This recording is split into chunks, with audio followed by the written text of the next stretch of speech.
Okay. Hi, everybody. We're going to get started here just a second, but yeah. So, that worked. Cool.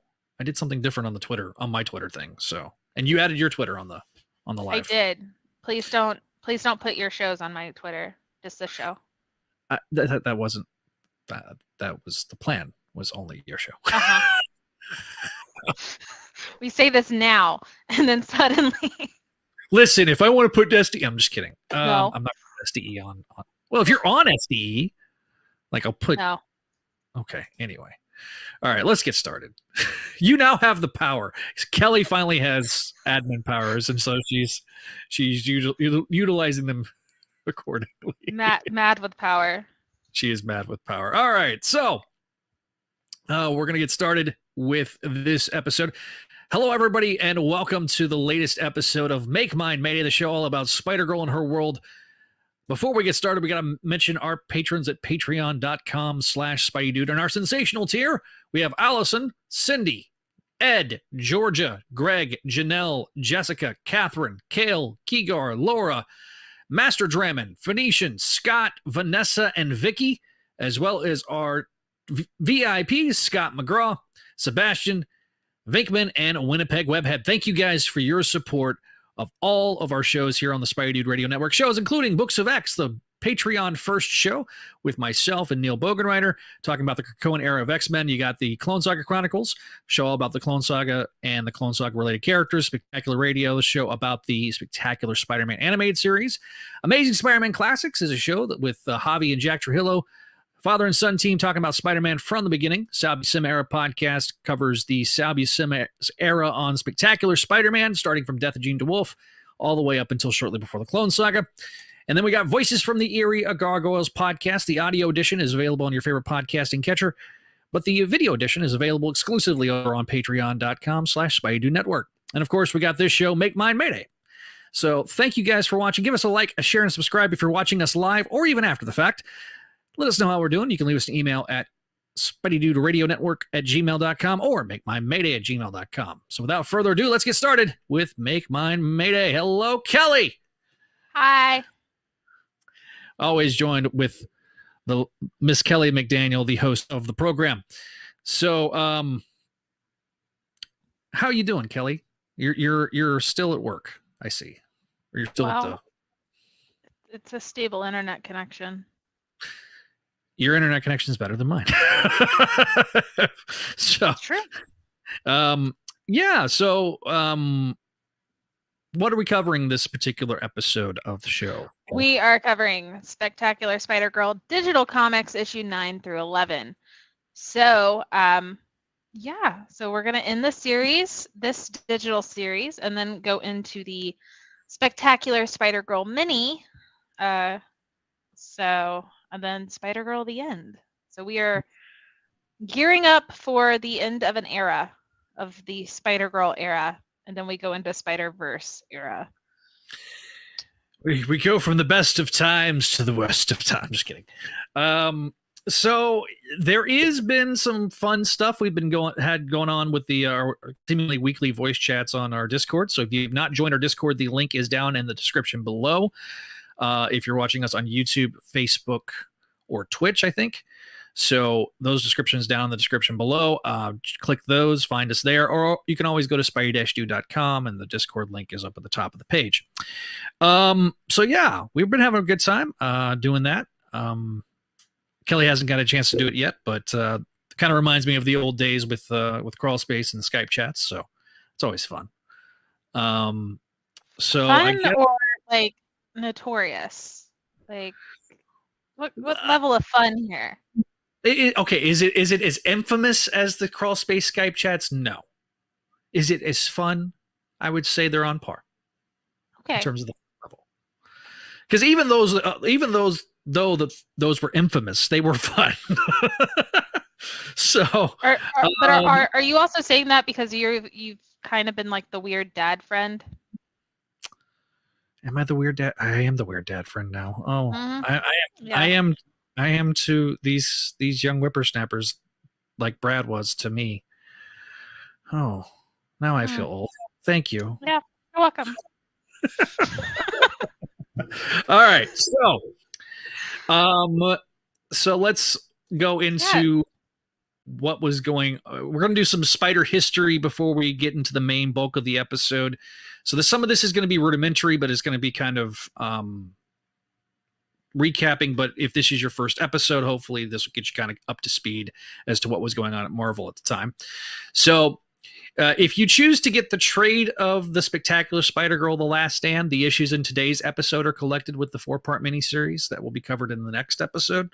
And thanks to Leo Empire on Sven's Discord server for confirming that the end is in that trade as well. So unfortunately for me, in doing the research, I usually try to go back to use the Wayback Machine to go to the Spider-Girl message board and try to see what was being discussed at the time. There's a significant gap in what was archived in 2009 and 2010.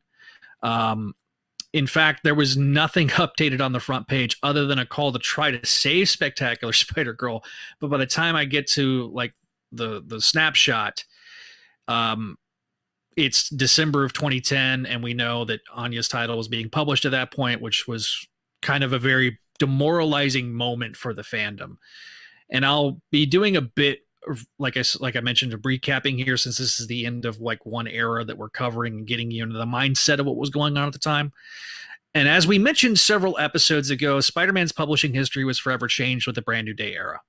Gone were the 2 satellite books at the time, Friendly Neighborhood Spider-Man and Sensational, and in their place were more issues of Amazing Spider-Man.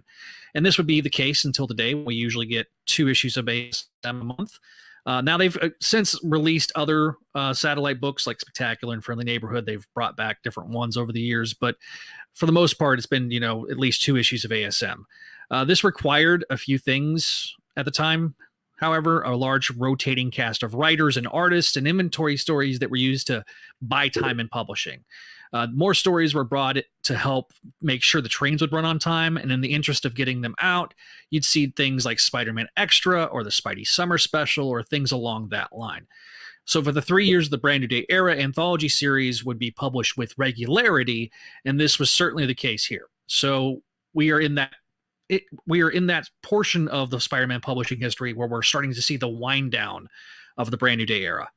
As I mentioned a couple episodes ago, Web of Spider-Man was released as an anthology series that served in 2 ways: add some context to the stories that were going on in Amazing, an outlet for inventory stories that were needed in case the trains derailed in publishing, and in case of what we are talking about here, give a home for Spider-Girl.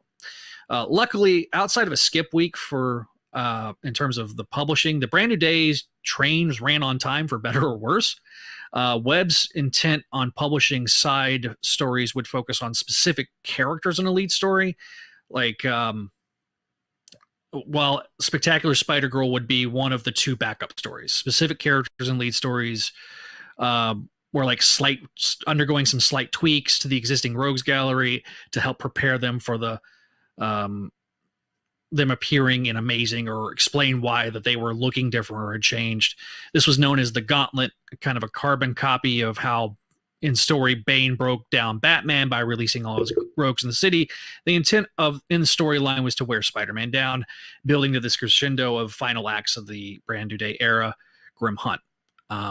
Example of that was like Webb #1 reintroducing Kane. Since he had just recently reappeared in ASM 608 to 610. And so Electro got a face tattoo, Rhino gained a wife. So this kind of, for a moment, I'm going to get somewhat conspiratorial here. I did reach out to Ron to kind of confirm this, and he kind of feels like I'm on the right track. As I recall, Tom and Ron were not told that a new series was launching. They were just as surprised as we were in terms of it becoming its own series. One way you can tell is about the amount of pages the 4-issue miniseries each had. So all the digital issues except for the first one, the first issue was 22 pages. The rest of them were 17 pages long. So issue 1 of the mini, was only 17 pages. And then there were some backups. Issue 2 was the same way. 3 and 4 were kind of like 2 17-page stories smushed together with pages of credits included. And so point of my theory is Tom and Ron were operating the assumption that these would still be published online. And really, they didn't think that issue 11 was going to be the last of the digital books. So in those 4 books, they would have probably stretched out over 6 stories, which would have put it around the end of Web of Spider-Man's publishing run of 12 issues. So it's probably late in the game that they were told it was going to be published in print format, only because, remember, solicitations go out 3 months early. It's also important to note here as well, Grim Hunt was part of the end game, so like it just eventually goes into the big time era, which will definitely I'll discuss more in the next episode, because that part does play a role in why we got the end and why the series was ultimately wrapped up. So I know it's a lot of recapping and a lot of exposition, but hopefully that kind of gives I think we've talked about this behind the scenes about like we need to talk about the history more. Mm-hmm. Because there's times where it's like, where we're getting, we'll see these comments from people who definitely didn't live through this time and didn't understand the, like they don't fully understand why we got so upset over May becoming Spider-Woman later. Mm-hmm. Right. And they're like, no, that's a perfect name. She shouldn't always be Spider-Girl forever. And it's like, sorry, guys. Should not put caramel in my coffee. But it's got milk. I shouldn't do it. Now I'm all phlegmy. But the whole thing though is just, they don't get the fact that like that is a major point of disrespect to the fans and to what we fought for and why we fought for it. Like, so we do need to make sure that that is like immortalized in voice form.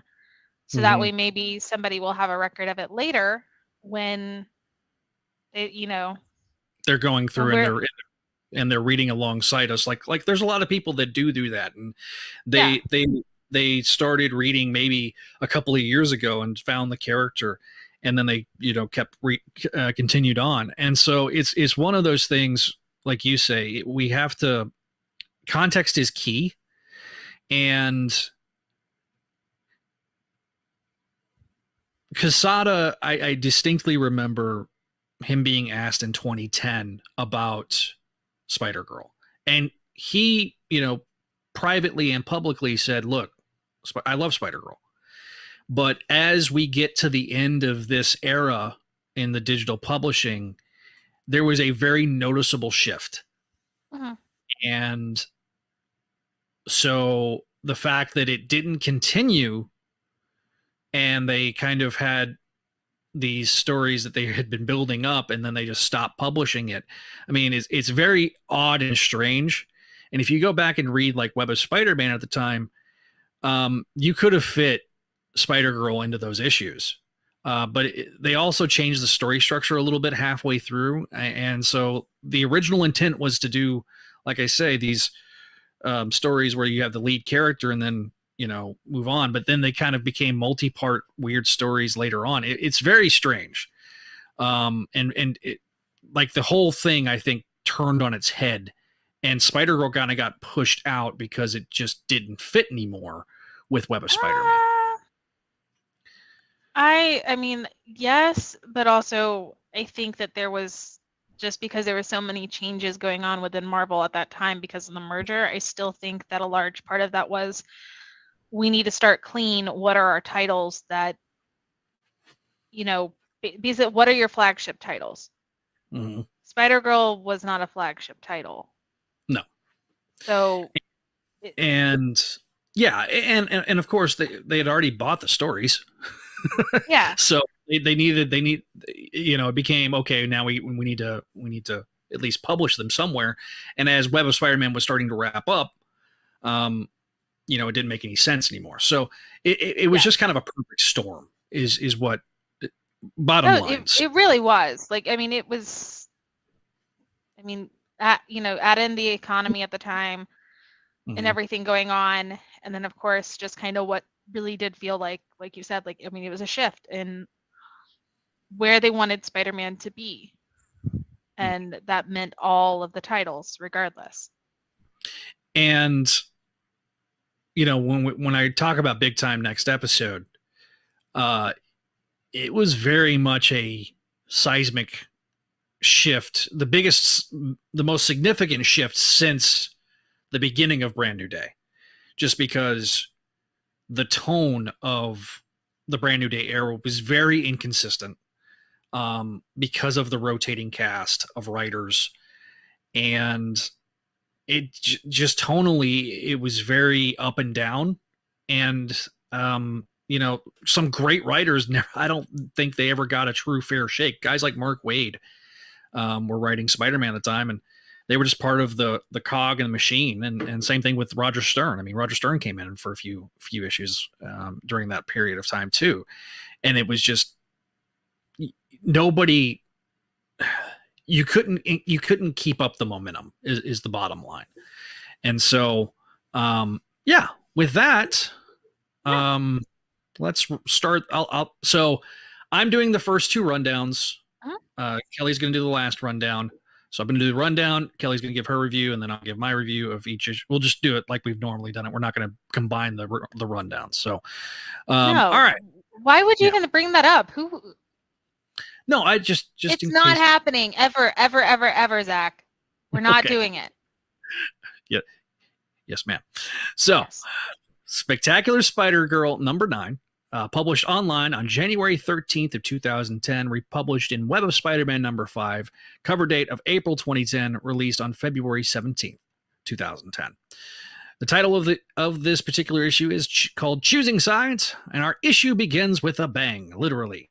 An explosion has occurred with Falcone's Pizza. It was opened back in 1952 and it served the residents of Forest Hills for decades.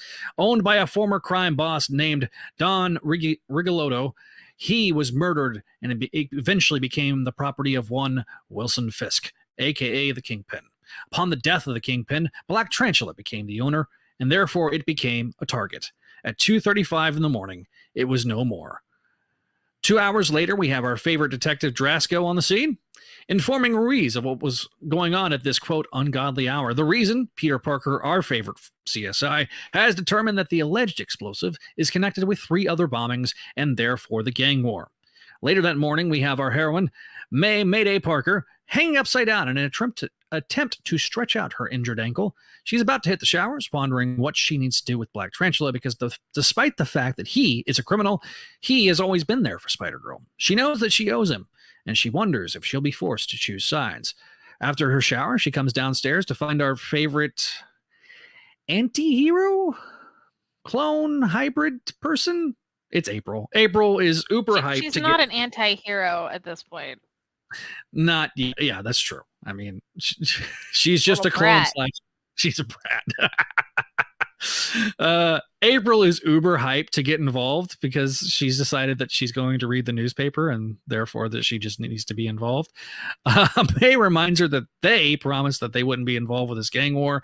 April remarks that it was only Mayday and that April doesn't count, but Uncle Peter and Mary Jane Aunt Mary Jane and Uncle Peter remind April that it applies to both of them, much to April's chagrin. Benji clings to his mother harder as she attempts to hand the boy off to April, but April sort of avoids doing so. April changes her appearance, and MJ remarks that it is finally a practical superpower.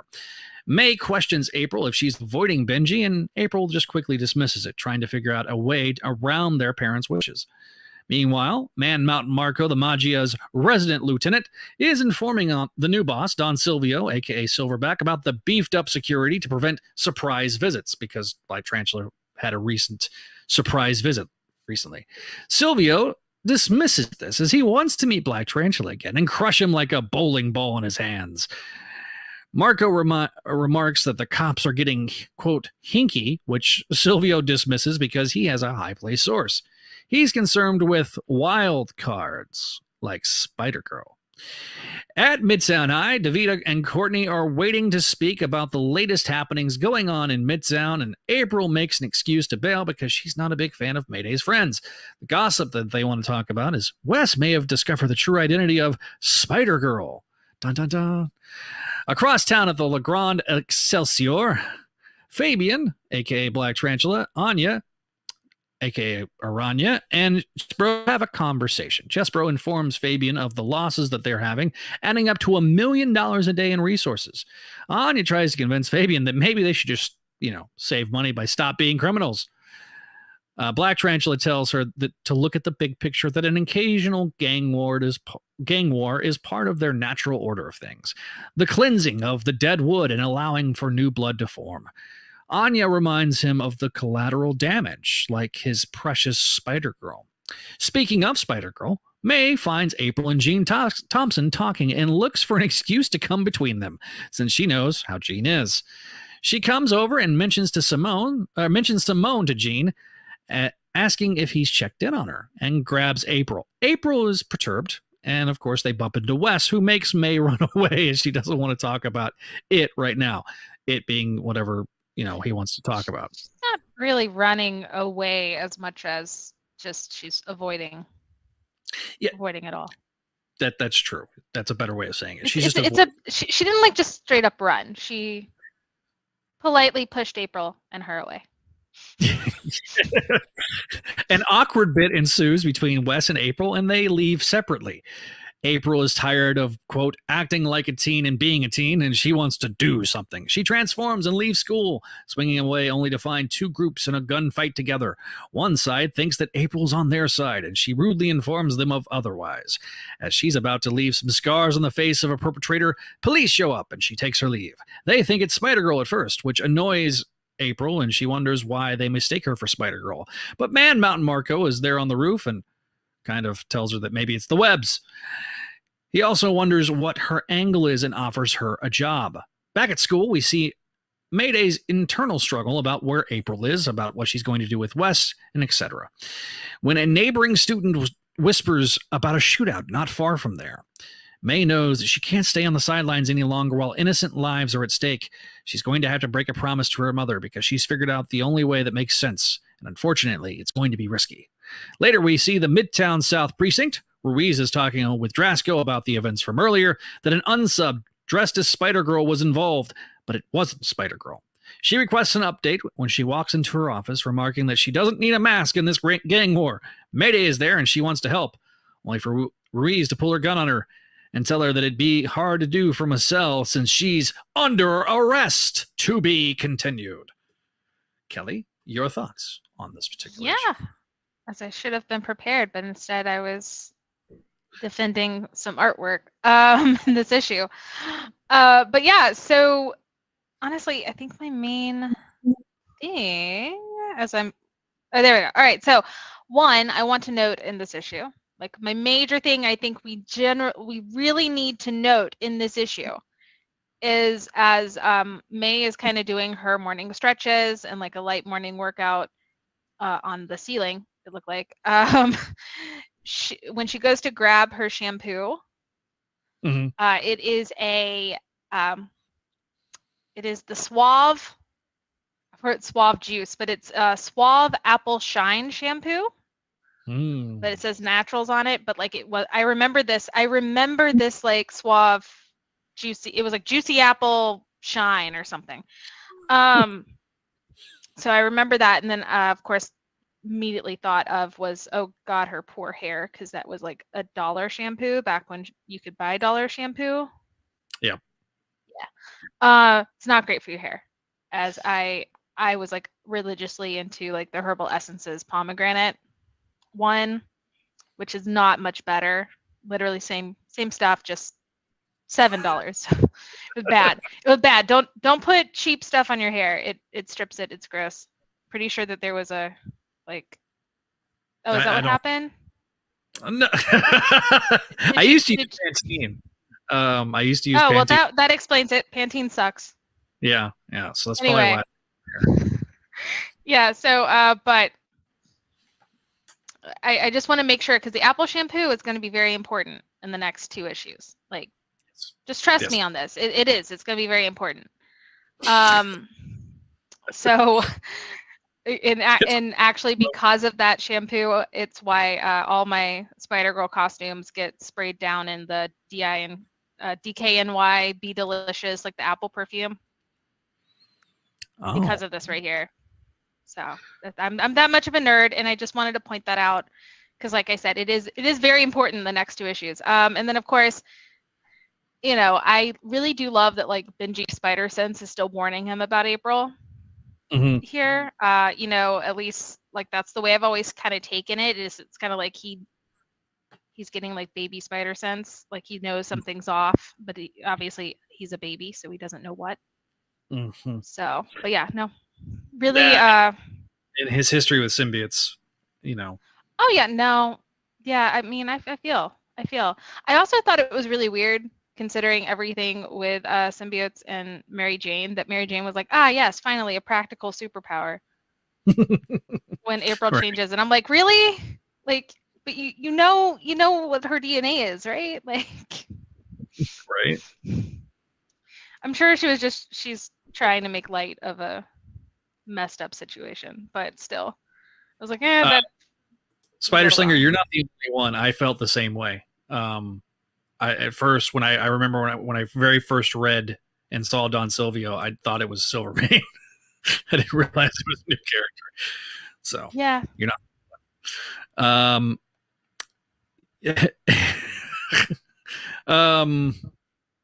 You had a couple more notes about April and Jean here. Oh, yeah. I did. Okay, yeah. I mean, it's only a joke that Symbio Bro, aka Tyler, could say, but like them as a pairing is there's a lot of material for symbiote lovers, knowing who Jean's dad is. Oh yeah, I didn't think about that. Yeah. I didn't think about that. Okay, yeah. So, yeah. Oh, and then I guess I had like one last thing, but you might bring it up. It's just the whole like, I know I need to temper my frustration with her, with April, but like right now she is literally causing the most trouble. She really is. Like half of like May's issues here and what goes down during this gang war literally could be resolved if April would just effing listen. Yeah. It really, I mean, she really is something that has thrown a monkey wrench into everything. So my notes are, over the years, Peter's had this difficult time with the police, and he was often misunderstood thanks to the Bugle's influence and some bad luck. So May, up until this volume, has never truly had that issue, and it's been largely beloved by everyone. So her facing this adversity is something that I feel that makes this volume unique, and also kind of rings true with pre-established history as well. We continue to see this descent into madness that is April here, and most of her actions are to withdraw from what May is offering her. And knowing where this ends up, I enjoy it, but reading it as it goes, it really makes you, in my opinion, dislike her. And she's got this big choice to come, and it's going to have massive ramifications. We discussed the sort of nature versus nurture debate, and it's really true here. You can give someone the path of good. You can bend over backwards to give opportunities, but it's up to the individual to take them and use them and move forward. I can understand to a point of the disillusionment with April that she feels here, and the literal imposter syndrome that some people can definitely identify in the character with. I don't think she's got imposter syndrome. That's the thing. What I mean is that May has more imposter syndrome than April does. April, she is insecure, but it's a different kind of insecure. Yeah. Because she literally is the imposter. That's true. But her actions here are sort of a beta test of sorts towards the recent trend of all the power and none of the responsibility that we would see later on with Kane as Scarlet Spider and Otto as the not so superior Spider-Man. So okay, wait, did you mean like to say, oh, she's the test subject, or is she a commentary on all of that? I think she's part commentary and part she kind of inadvertently started that trend, certainly. Well, if it doesn't go to the extreme that the other two go, but it is definitely a commentary of like that trope of, okay, what if we turned the power responsibility thing on its head? Because I mean, she's definitely acting very irresponsibly and utilizing her power the way she wants to do. And in some ways, there is some elements of that with Kane and Peter. So, well, no, I mean, because the issue is that, okay, you have the power, why not just do what you want? But that's the whole point, is that it's not right. Yeah. So, any other final thoughts on this issue? Huh? Final thoughts on this issue? No, not really. I mean, it's a good little setup to what's coming. Okay. All right. Let's go ahead and go to the next issue. All right. Spectacular Spider-Girl number 10, published online on February 12th, 2010. Reprinted in Web of Spider-Man number 6, May of 2010 cover date. Released on March 10th, 2010. A title, A Matter of Trust. I'm going to resist the urge to insert a Billy Joel clip. I mean, if you had it on hand. But no. I don't have it on hand. So See? I could have used my phone to play it through, but no, you could have been prepared. Listen, you didn't. You don't like me using the soundboard, so soundboard. You said video. Oh well, I should have clipped a video. Okay. Anyway, so our issue begins right where it left off, with an opening splash page from the perspective of Captain Ruiz. Her gun is drawn and is pointed at Spider-Girl. Internally, we get a bit of a recap of what's going on, and May tries to assure Ruiz that she doesn't mean any harm. Captain says that she's got a lot of guts showing up when Mayday is still a person of interest concerning Gwen Riley's death, and she wonders why she shouldn't just read her Miranda rights and book her there. May responds with 2 reasons. 1, the person who actually did it is in federal custody. And 2, she is one of the good guys. She tells Captain that her reputation precedes her and that she was part of Code Blue, the task force from the 80s and 90s run on Thor and Thunderstrike that used to coordinate with superpowered beings to stop supervillains. This causes Captain Ruiz to pause, holster her weapon, and give Mayday the chance to talk. Meanwhile, back on our roof, April mocks the offer, and Man Mountain knows what he sees, someone who can help him make a bunch of money. April calls him a leather freak, and Marco makes a jab right back at her and saying, you should talk. He wonders what to call her, and she responds, Mayhem. That's what she comes up with. Smooth. Eternally. I'm saying this to April, but smooth.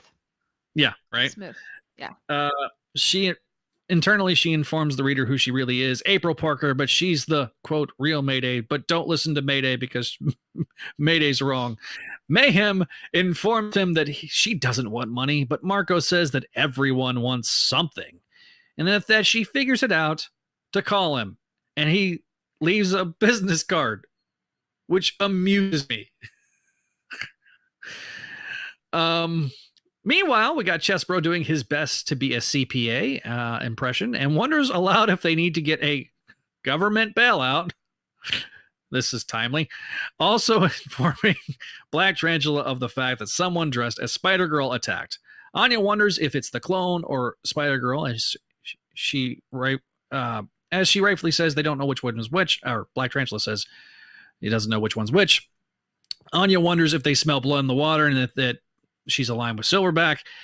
As this is happening, Mayday is called and she wants to arrange a meet. Fabian knows that if it's really is Spider-Girl, she wants him to make peace, but at what cost? Anya, for the record, thinks as General Akbard once said, it's a trap. May heads home, wondering if she can trust Captain Ruiz. Captain Ruiz is asked to keep things quiet and wonders if this will blow up in Mayday's face. She fakes a smile and awkwardly bumps into April, and they discuss their day, neither wanting to discuss it really. Elsewhere at Cafe Indigo, Wes wonders aloud to Jimmy what the real Spider-Girl's life is like. Jimmy assumes that it's just like the Avengers and that she doesn't have, in fact, a secret ID. Wes disagrees, thinking that she's probably a teenager, a lot like them. At dinner, May tries to bring up Ruiz to Peter, and Peter starts to relay the rumor about mayhem. MJ cuts them off. May agrees, and April merely nods with a grin of mischievousness on her face. May spends the rest of the night avoiding eye contact with her mother. The next day at school, Chesbro confirms the meet and the place via phone call. May calls Ruiz and relays the information. Ruiz informs Drasko to suit the Code Blue guys up. May finds Jean and April talking again. May talks with April inquiring about Jean, and she responds that he wants to meet up with her later. May tries to convince her to cancel and do a, quote, web thing later. Wes shows up and offers an ear and wonders if they can get together after school, that there's something he needs to discuss with her. May asks if it can wait until tomorrow, and he is okay with it, because he can't imagine the pressure that she's under.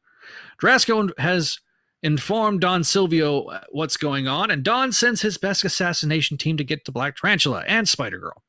On the roof, April finally gets there, and May is lost wondering what Wes is on about. April almost slips into her mayhem version of herself and catches herself. We get the 3/4 page splash that makes our cover for this issue, and together the two swing into the meeting place.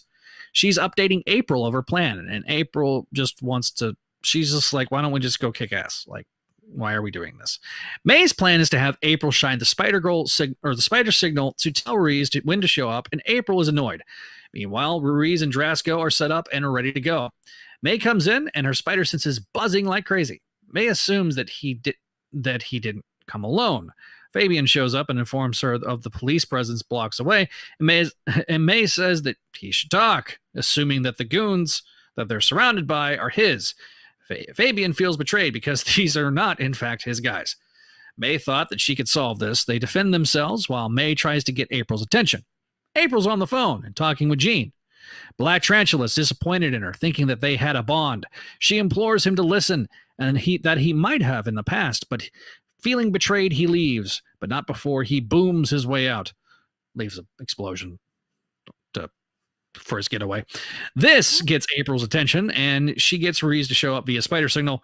Ruiz shows up and wants answers. May wants to know who sent the goons. May internally wonders if there's a traitor in their midst, and her prime suspect, April. To be continued.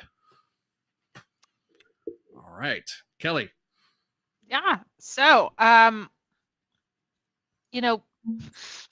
Wes is not subtle at all, and comes in like a freight train when he runs into her, runs into May, because he's like, oh yeah, you must have the weight of the world on your shoulders. Like, I can't possibly imagine.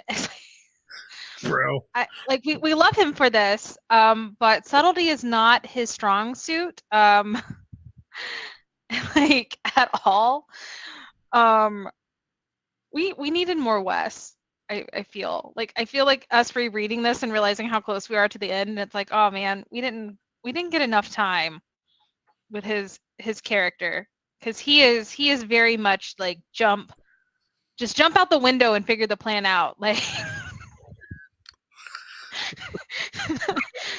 Maybe with bathwater, just throw it in there. Yeah, just go. Just go. Figure it out. And I really love it. So it's really great. So and then also, ultimately about this issue is April's selfishness and just lack of integrity, and I'm gonna say that because that's really what it is, and what's kind of getting to us and bothering us so bad is there is zero integrity. Yeah.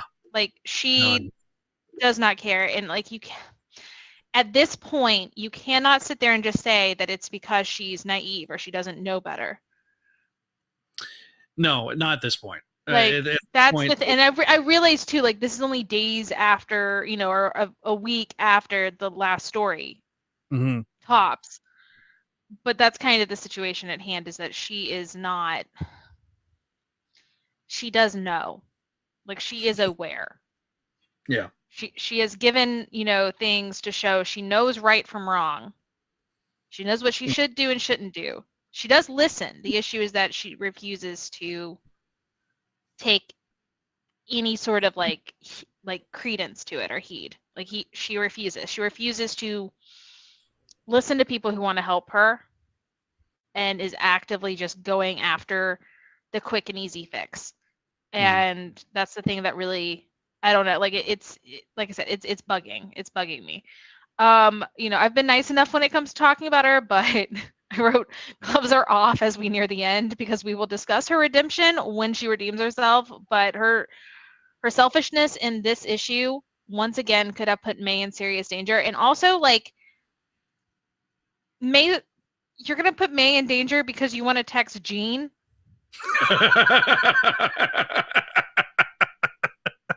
You want to call Jean? Yeah. It's Jean. So, yeah, no, like, just all around, just trash. Like, just total trash. So, yeah, that's really all I have to say about this issue. Is I love Wes. I needed more of Wes not being subtle. Yeah. So I don't have a ton of notes here. This is an issue that kicks into high gear about halfway through. May's plan is actually reasonable. Drasco is someone who I really am sort of annoyed with because, like, ultimately he's part of the reason this goes sideways because he has to inform, Captain Silvio. Ruiz, May, and Fabian aren't in the wrong, and yes, Ruiz does help escalate it, but let's be honest, she's covering her assets. April's cavalier attitude is also a huge problem, just to dovetail off what you're saying. She is so cavalier about and so laissez-faire about this situation, and she does not realize. She thinks it's a game, but it's like, you've literally murdered a person. Yeah. Like I said, there's almost, in a way, there's almost zero humanity here, which is very symbiote of her, and I know that's half of her DNA, and we've talked about this, because it almost feels like she's not human. Right. It's technically, she's not quite human. And obviously, yes, she develops a soul. I like those movies in the 90s. Sorry. Not quite human. But, like, it's like, I have the power to mute you now. She has power. She has so much power right now. Yeah, but with great power there must also come great responsibility. This is true. Therefore I will be kind in using my powers, as Neil says to mute you now.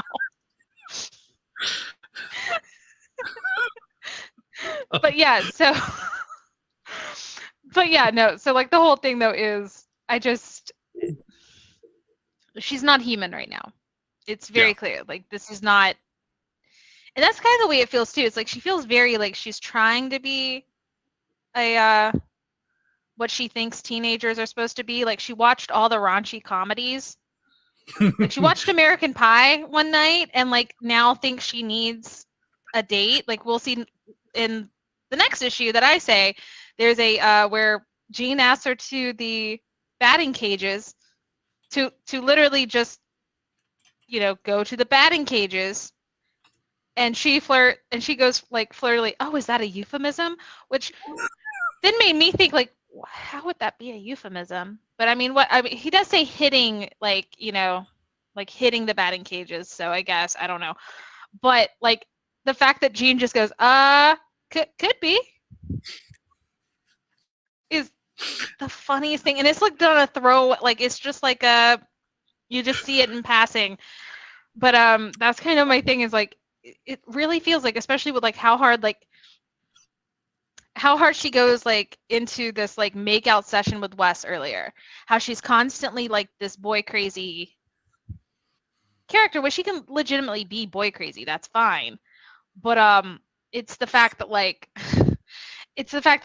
it's very clear she doesn't know what she's saying there either, but she's saying it with such bravado and, like, confident, like, overconfidence, and just kind of throwing herself on people. Yeah. I mean, she technically did, like, sexually assault Wes. Yeah. So this also dovetails on one of our comments here. It says one thing that they were never clear on: does April have May's memories or not? We said this. Sorry, Spider Slinger. We've literally said this multiple times in multiple things. No, April does not have May's memories. Like, they weren't implanted in her at all. At never point in time did that ever happen. She read May's diary when she got out and pretended to be May and got home the first time. Yeah. So everything she had, like all of her memories are coming from what May has written in her diary, which also may explain some things, but I'm not going there because May is a perfect little angel all the time. What are you trying to say, Kelly?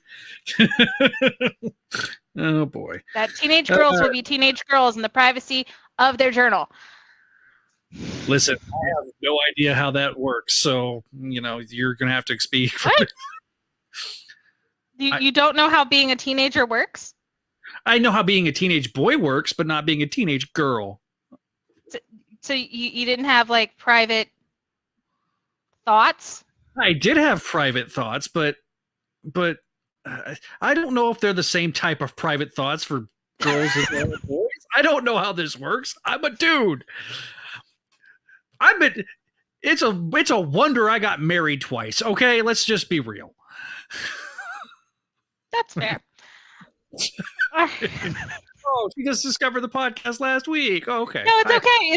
It's totally okay. Like I said, I'm not mad at you. It's like legitimately, this is one of the most asked questions, and it's just kind of like I don't know. It's kind of one of those things where it's like, no, it's very clear in the issue. If you go read the issue, you see that she reads the diary. But I understand it's such a tiny thing, and everybody forgets over the years. So definitely go back, and if you don't have time to reread the issue, you can go back and listen to old episodes. Yeah, which the audio editions I'm working on, they'll be out next week. So awesome. Yeah. So again, sorry, Spider Slinger, not meaning to be mad. Like, I'm not mad at you. It is a very common question, and I should have more patience. Even though it's been like what, 5? I think we've said it in like 5 different episodes now. I think we said it on every episode that April's appeared in. Yes. Yes. We figured that out like as we were reading. We're like, oh, hey, this. Okay, now it makes sense.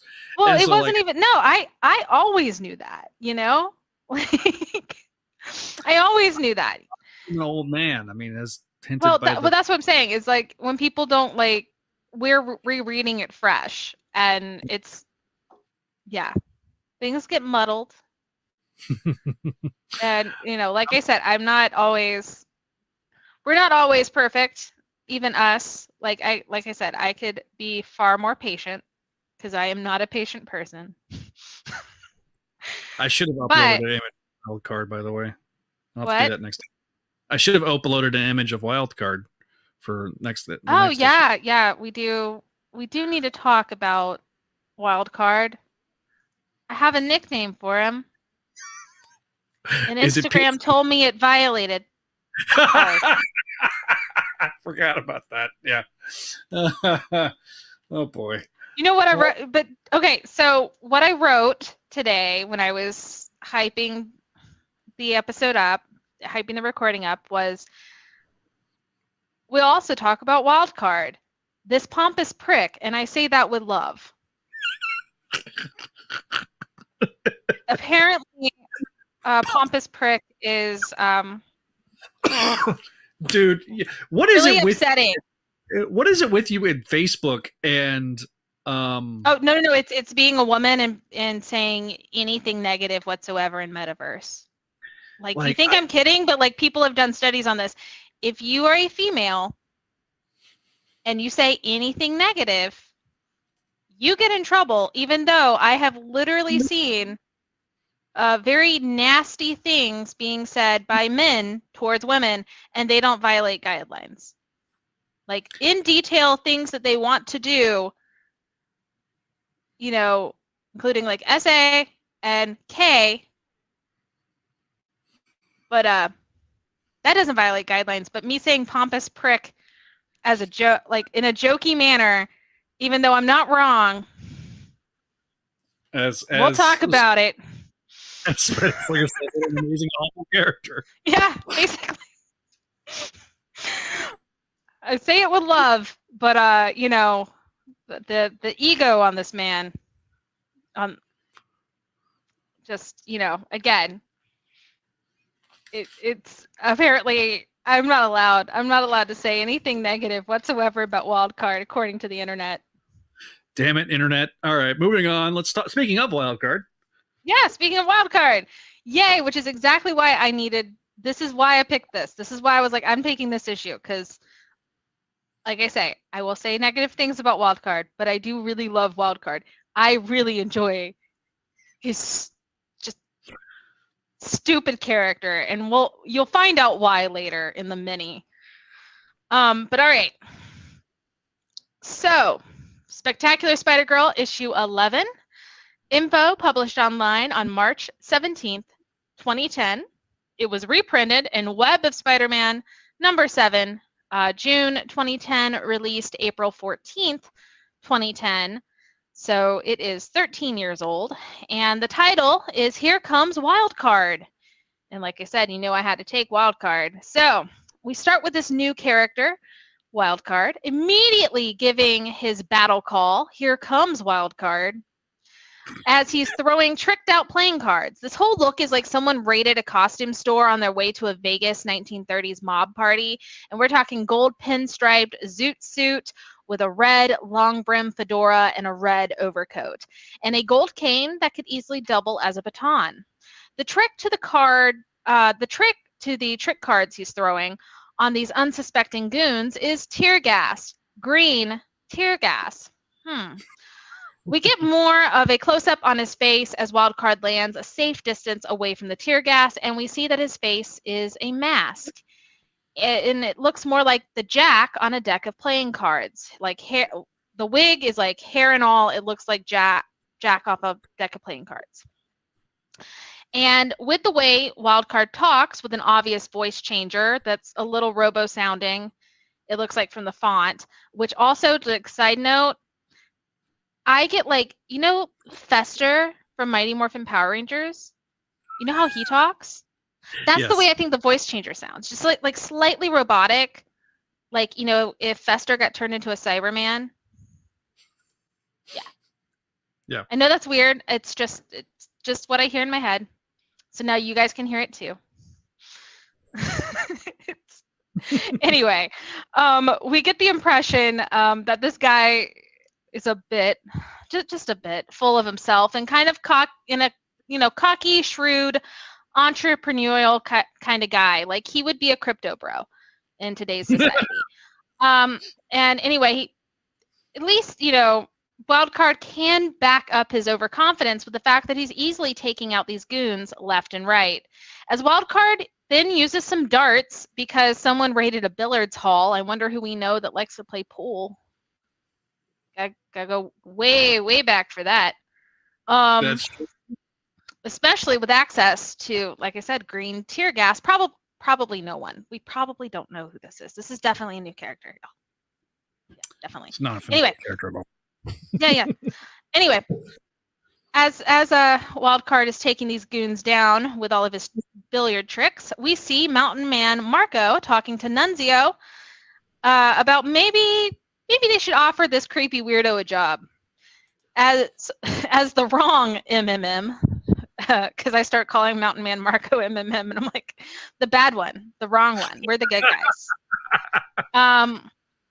Goes to introduce himself. Wildcard interrupts, claiming to have done his research on the key players of this gang war, and they start a little chat because, like, literally Wildcard knows everything. How? He claims research. Is that true? Maybe. Probably not, though. Anyway, meanwhile at Midtown High, we see that May is in Mr. Kenning's class with Moose, which answers Vinkman's voicemail we'll talk about later. We do see Moose, Vinkman. Anyway, May can barely concentrate with everything going on about the gang war, thinking to herself that things couldn't possibly get much worse, dooming herself to find out that, things can actually get a lot worse, as we will find out. And I mean, not even a second later, after May thinks this, she walks past April asking Jean if him asking her to go to the batting cages later is a euphemism. Think about that one. And Wes comes from behind, and hold on, to make things weirder, Wes comes from behind, like right behind May, to sniff her hair. I said that. It happened. He sniffed her hair. He just walked right up and sniffed her hair. So thankfully, May takes it in stride as Wes explains himself. He's trying to figure something out before he shoots his mouth off about something. And just as he suspected, May's hair smells like green apples. Told you that shampoo was going to, that was important. So anyway, May is starting to get a bit nervous since, as we know, Wes seems to know something about Spider-Girl's identity and has been trying to corner May into chatting for a bit. Could this be it? May agrees to follow Wes to his locker for a personal conversation, as May's kind of kicking herself that her shampoo is going to be the thing to give away her secret identity. Can we trust Wes with her secret? I don't know. But back at Don Silvio's, we see Silvio lecturing with a pool stick, mind you, but not different kind of pool situation. Mountain Man Marco, he literally is just has the stick in Mountain Man Marco's face, kind of lecturing him on just hiring anyone off the street. Wildcard could be a plant for Black Tarantula or the cops. Mountain Man Marco says he never said who he was working for to Wildcard and gave him a job to test his loyalty. He sicked him on Spider-Girl. If he succeeds, good for them. And if he fails, bad for Wildcard. Silvio seems pleased with this and wants to celebrate. He asks where Guido is, and we learned that Guido went to the wine cellar where he's not supposed to be. And well, Guido found something much more than just some vintage reds. Back at Midtown High, May and Wes are at his locker, and he comes clean about how he thinks April pretended to be May and kissed him, which is why he's been acting so weird around her. That's why he sniffed her hair, because April's hair doesn't smell like green apple.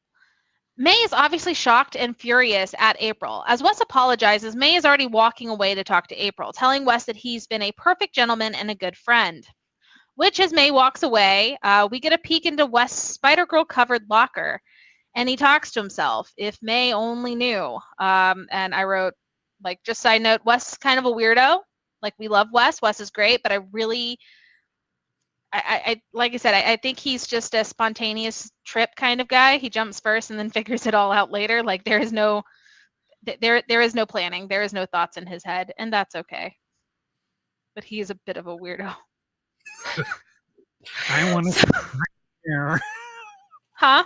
No, I mean, he had a good reason. Like I said, he had to figure it out. But his thoughts were just if I just do it, I'll know, and then I can go to sleep. Because it probably has kept him up all night, because he was I don't know what to do. I don't know what to do. He was I'm just gonna do it. He's having existential crises. Yeah. Over May's, the smell of May's hair. Yeah. Because he's I don't know what it He's such a weirdo. I love him.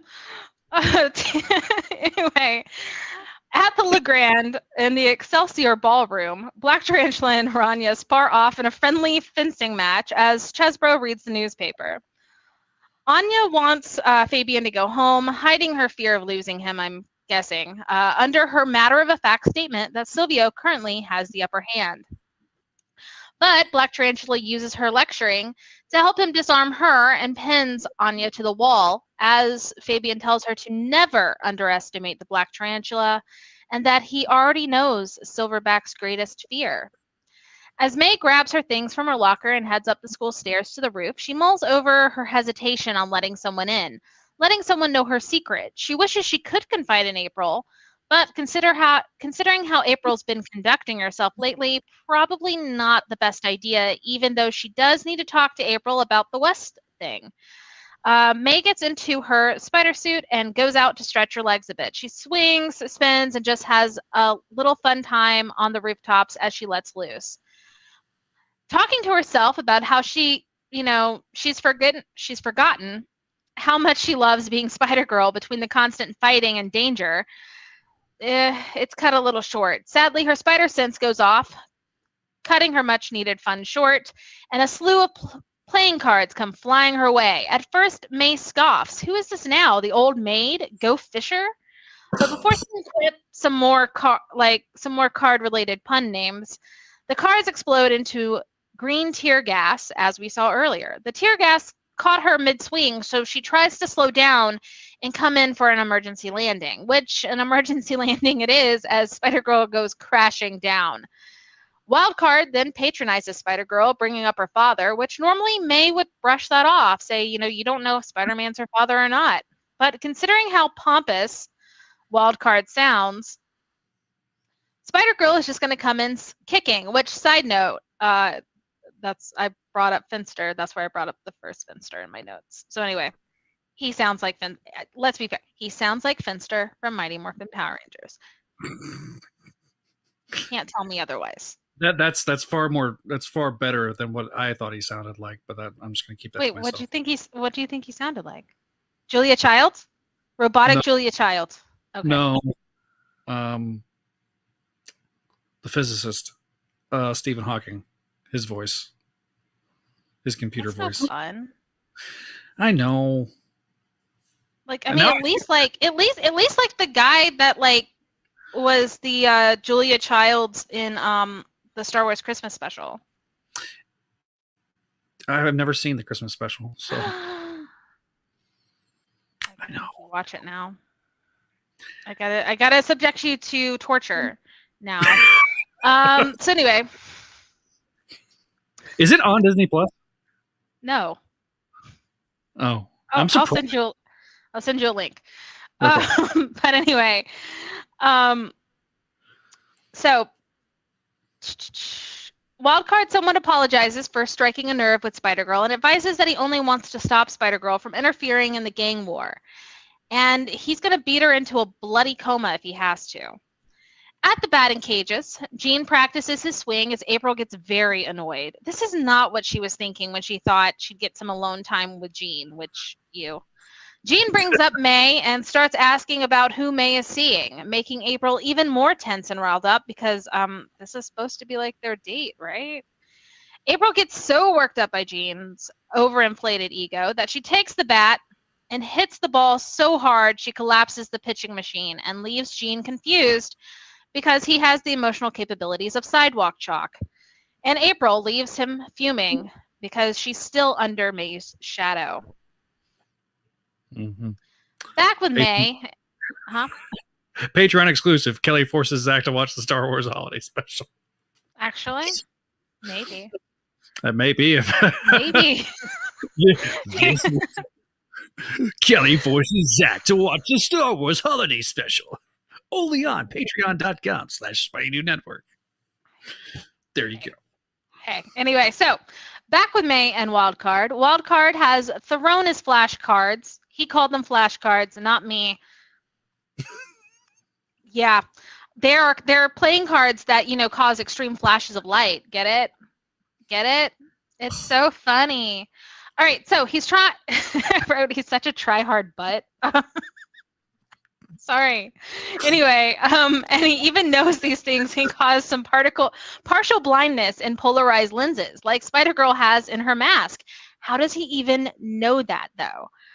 Wildcard leapfrogs over Spider-Girl and tells her she's gonna lose if she can't see. But before Spider-Girl could quip about her spider sense, Wildcard mocks that too, and he's designed a special card that sends May's spider sense into overdrive and overwhelms her, which I personally think is a low blow when you think when we go forward, and I'm going to keep bringing it up. I'm just saying, because I think that this card was a low blow. This card hit below the belt. This is not fair. Mm-hmm. So anyway, sends May's spider sense into overdrive and overwhelms her. Spider-Girl falls to the rooftop to her knees, trying to ground herself, and Wildcard leaves her with a warning. Man Mountain Marco wanted her dead, but Wildcard doesn't kill for free, so the next person they hire might not be as finicky. He warns her to stay away from the gang war. See, May, things can get a lot worse. In the middle of the jungle, we see a truck driver deliver a package to a man on his porch. It's a newspaper, the Daily Bugle, with a headline, Streets of Fire, and a note advising that Don Silvio has returned. So will he? ? This man walks into his house, opens up a U.S. Marine trunk, and we get to see a splash page of who it is. Frank Castle, aka the Punisher, suiting up. In his narrative, we get to see his war journal entry. Looks like Frank's retirement is over and it's back to the trenches for the Punisher. To be continued. So Zach, what did you think of this issue? Wild Card is bonkers. His design, his powers, how he carries himself. I really enjoyed his introduction here and how he's a new player in this gang war thing. Pure standpoint of the final part of this, however, it doesn't really feel like a final issue to me. It just feels like another part, even with the final reveal of the Punisher. Frank has always been one that I have struggled with in terms of whether I like him as a character or despise him. He's often misunderstood and has caused me to have debates with my friends about him, and so he's really a fit with this street level side of Spider-Girl and brings us to this final chapter of the story. And I it is interesting to see a Frank Castle 15 years later, when he thought his mission was done. It's in because, like, frankly, I always think that in my brain, Frank's end game is his own death, and so, like, the fact that he's still alive 15 years later, unless it's Cosmic Punisher, or what was it where he had baby Thanos strapped to him?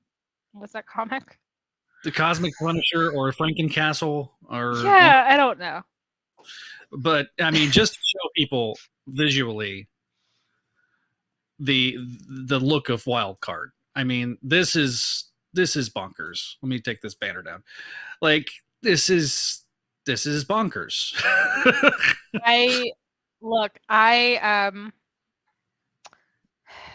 I have to say, any joke I want to make is technically spoiling it. And for the people who are reading along or listening, and this is the only way they can get this issue, I can't spoil it. Like, I really don't want to, but like, I really want to, because the mall chic look tends to run in the family. And anytime they have to deal with a gang war, it's like, let's go back to like 1930s like Party City looks. And so, why are you writing those? Like, I didn't write my tagline. No, my bad. I was trying to figure out where that was, and so my bad. I haven't written that tagline. That was the last time I wrote, like, "It's midnight. I'm crashing." Was satellites. Oh, nice. Yeah. So anyway, but yeah, no, like, I mean, like I said, it's Wild Card. Wild Card is a interesting character. He's very cocky. It's almost like he's having fun with it. Having a little too much fun. Having a little too much. And the thing is like, we'll find out that, he had some help with his trick cards and probably the costume, because let's be fair. And yeah, I don't think that the person behind the mask would have came up with this design. No, that zoot suit is all the man in the mask. Listen, as somebody that wore a zoot suit to prom, it was the Roaring 20s. Okay, that was the theme. Don't judge me. The people that created the Wild Card persona had a little too much fun in planning it. And I feel like, while good intentions were there, that they got a little mean-spirited, the both of them. We'll talk about it when we get to it, because I've got a lot to say. I greatly disagree with how they justify themselves. I will come up with it, man. So yeah, yeah. Your thoughts on this issue? Yeah. Sorry. It's like, I will talk all day long about Wild Card. I really like Wild Card, but I really want to talk about, like, how Wild Card is wrong. Like, the guy and the man in the chair for Wild Card are wrong. They're both wrong. So anyway, yeah, no, this definitely wasn't a final issue, and it obviously wasn't meant to be so. I mean, it even says to be continued. We all know from the past that if a storyline or a series was even possibly going to be ending. It would always be to be concluded, or is this the, is this the end, or something else. It would never be to be continued. To be continued kind of was always the tagline, like almost kind of telling the fans it's safe, everything's fine, Yes. Also, and obviously things weren't fine.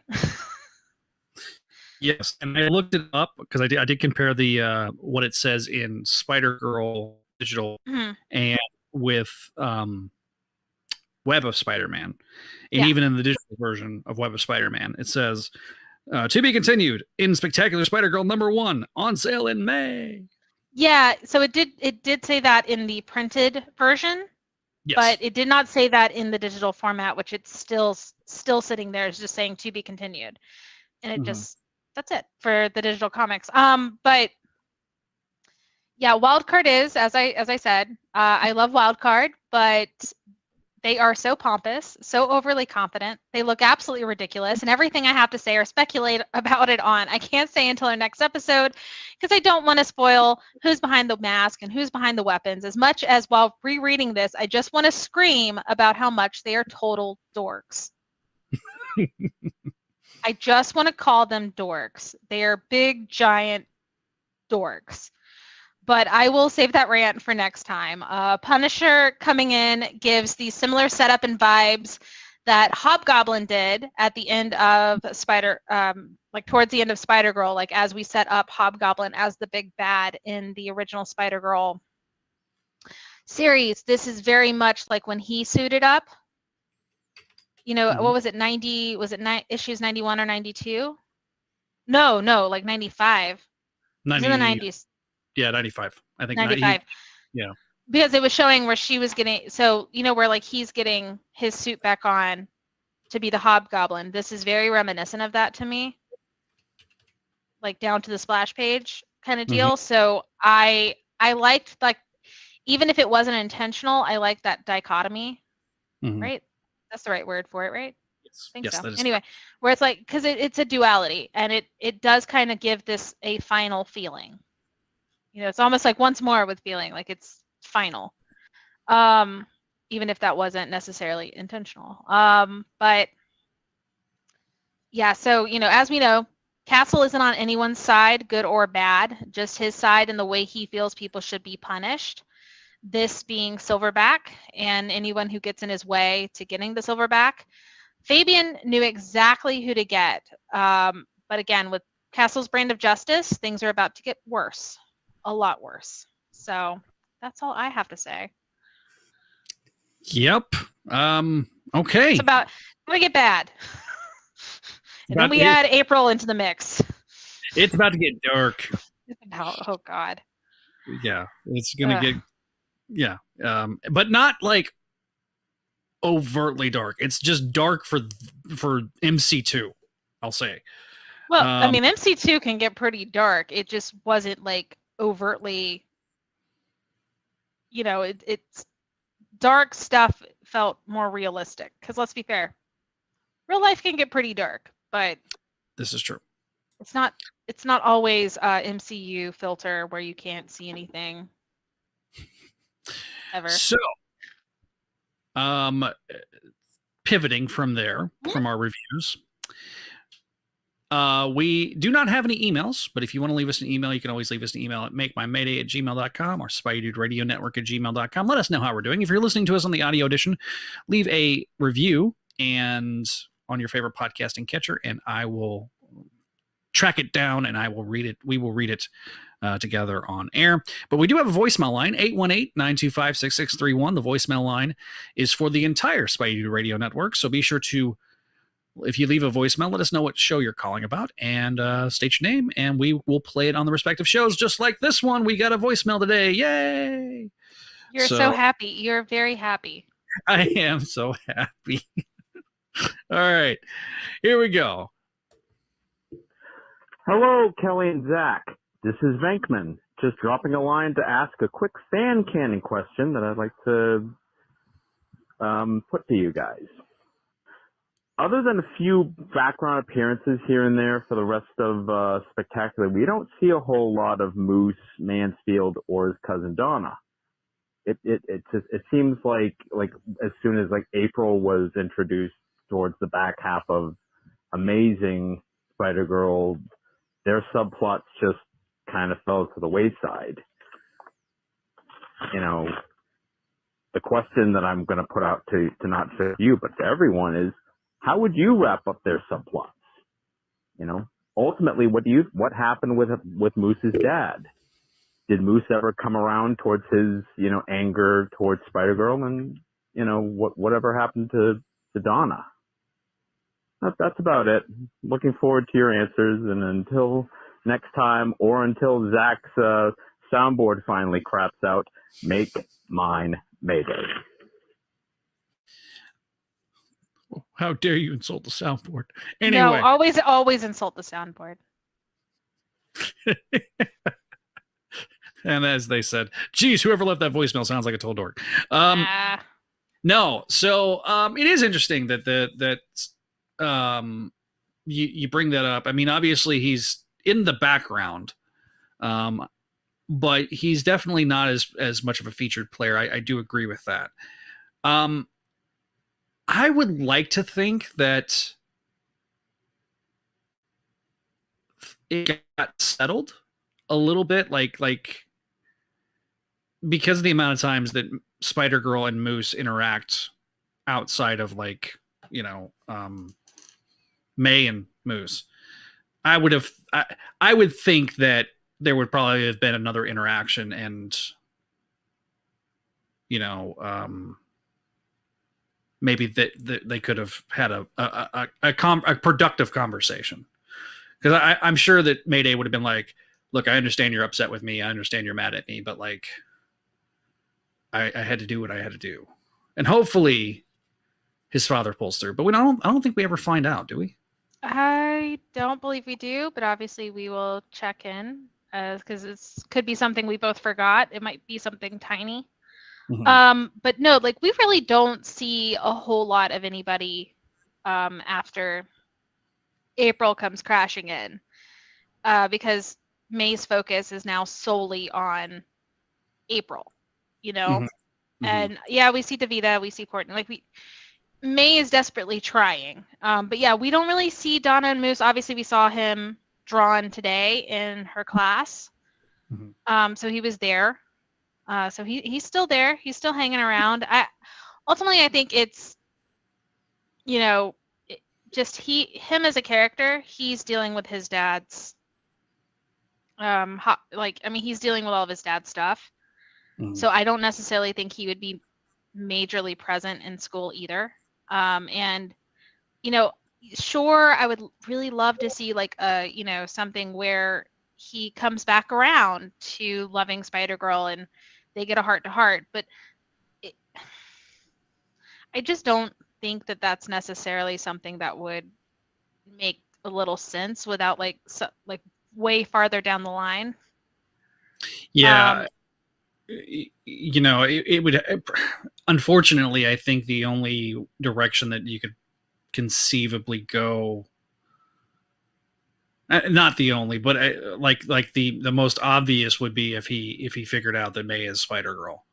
Which, so, I mean, we'll get to it when we get to it, but mm-hmm. I mean, ultimately, this is my thing. I also think just her friends don't have to like Spider-Girl. Like, that's the thing. Like, we kind of have it right now that most of everybody, the general consensus is Spider-Girl is wonderful. She's a hero for the city. Everybody loves her.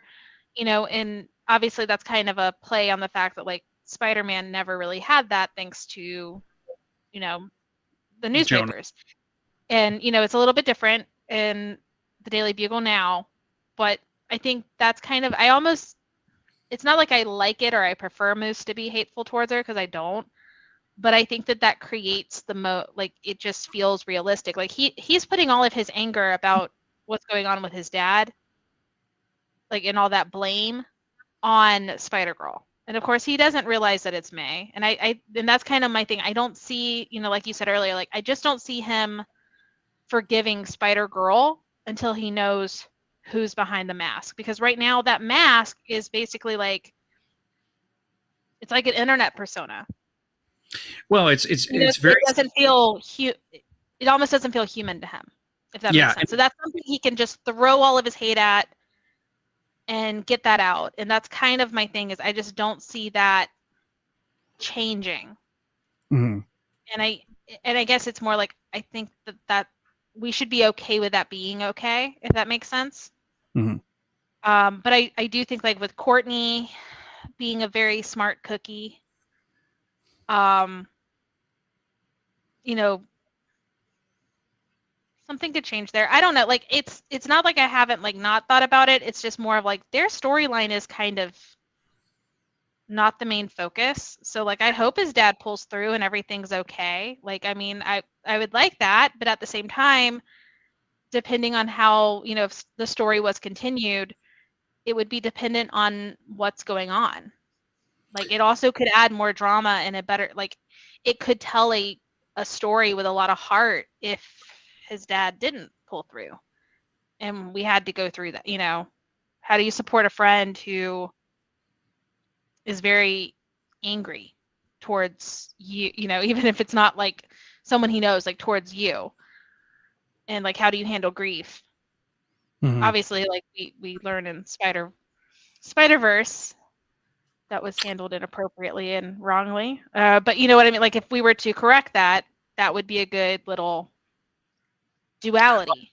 Well, and it would go along with a lot of the themes that were done, especially in both the first two volumes. Yeah. Volume 3 definitely is defined by the April situation in a lot of ways. Well, April comes in like a wrecking, like she is literally Miley Cyrus swinging on the wrecking ball. And I was gonna make the joke, but good job. Yeah, but she really is. I mean, it fundamentally does transform a lot of the book, because it is such just a huge plot point. And it is, but it's also, like I said, it's just, I kind of feel like, I don't know, it's not like, it's like, I hope, like, we know that they're okay. If we don't see them in a story, we know they're okay. Mm-hmm. And so it's like, we know Dawn is there, we know Moose is there. Courtney and Davida are good. Yeah, so that's kind of like where my brain is. It's like, well, we know they're okay, so I'm okay. And, it's almost kind of like right now they're in stasis. They're in stasis until we play with them. If I had a choice, like I said, I would probably, for drama's sake, probably kill Mrs. Dad. But this is why I'm not writing Spider-Girl. There you go. Because I would, I'd probably do something because that would be how I would probably introduce Peter's back, and how May's happy that her dad's back. But yeah, but how do you? I mean, it leads to other questions, like how do you explain his resurrection to the police department? Well, and that's what I'm saying. That's the whole situation. It's like you have that while there's actual grief, like there is grief here, and so. I don't know. I would have to plot it. I'm just spitballing, but yeah. So this kind of gets into. Let's first give a rundown of what's what next episode, next issues. Kelly, you'll give if you want to give that rundown of. Yeah. All right. So we have, for the next issue, we get down to the printed mini that calls itself Spectacular Spider-Girl, but I personally refer to it as Spider-Girl versus the Punisher. We're going to go over the entire mini next episode, so expect a crazy extra special, probably extra long episode that will be this mini. Eep. Yeah. And next episode's episode 49. But what about the 50th episode, you might ask? So little minor announcement here. So with 5 issues left as the original Spider-Girl run, we'll be covering obviously those 4 issues that she just mentioned. Spider-Girl The End will be its own episode, but only a part of it, because we want to hear from you. This episode will be our 50th, and we want as much participation as possible, because it really truly is the end of an era for the series. So help us celebrate. We need emails. We need fan art that is work appropriate. And the fact that we have to say that makes us want to die a little on the inside. I thought I was going to say that, but like, look, you saw it too. I forced you to look at it too. Yeah, she basically like held me down and opened my eyes like this. So it was, I didn't quite do that. I kept telling you, you don't have to, but you should, because I'm haunted, and I need a trauma buddy. So we'll be meeting on Thursdays when we're not doing the show with our therapy sessions. Yeah.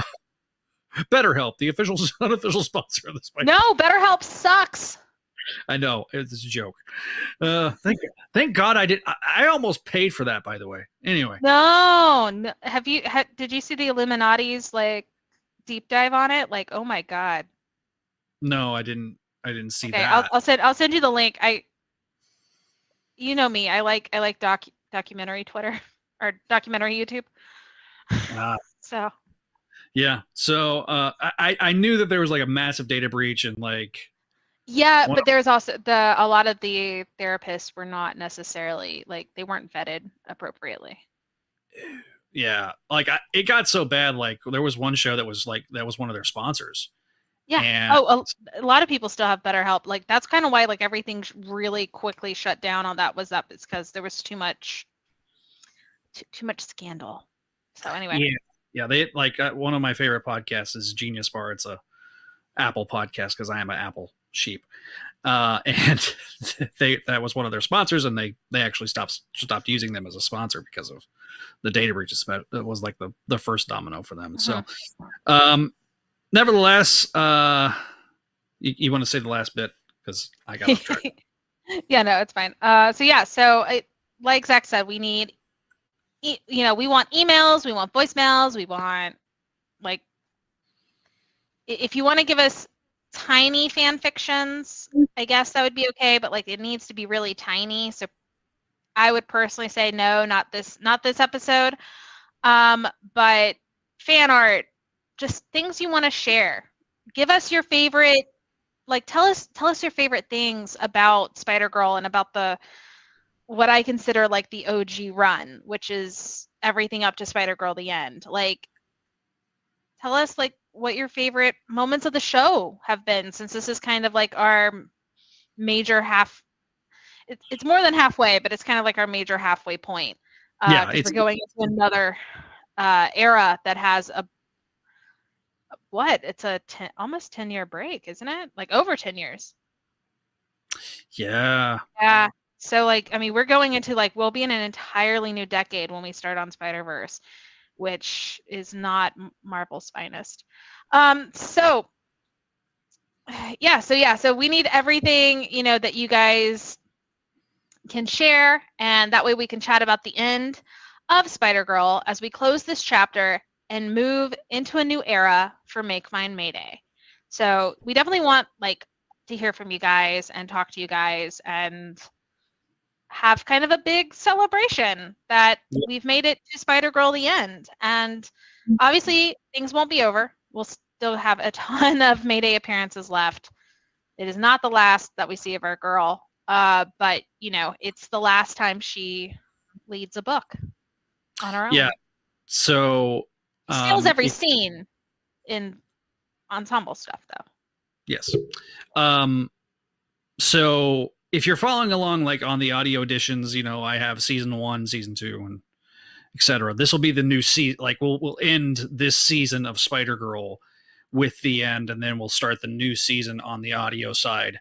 Especially, it's only on Apple. It doesn't do that with Spotify and Google, but you can break it down via seasons. And so, so it'll be definitely the end of an era and the beginning of a new one, as was infamously put on the cover of Spectacular Spider-Man number 229 back in the day. Okay, so that leads us to wrap up this particular episode. If you want to follow along, You can always find us over on our social medias at Spy Dude Network on Facebook. Twitter is at Spy Dude Radio. If you're watching us on Twitter, hello. Make Mine Mayday as well. You can find Kelly. YouTube.com/Spy Dude Radio Network. If you're listening to the audio edition, find us on YouTube because occasionally there'll be some audio, some visual aids, and of course the live comments. Instagram.com/Spy Dude Network and at KMcDaniel28. You can also follow us on TikTok, Spy Dude Network, and Make Mine Mayday. Find us on there and give us, follow us along, and also be sure to watch our YouTube shorts. As I'm going to increasingly try to get more and more of this content on the short side of things as well. So looking forward to all of that. We'll see you guys next time here on the Spy Dude Radio Network and the next episode of Make Mine Mayday.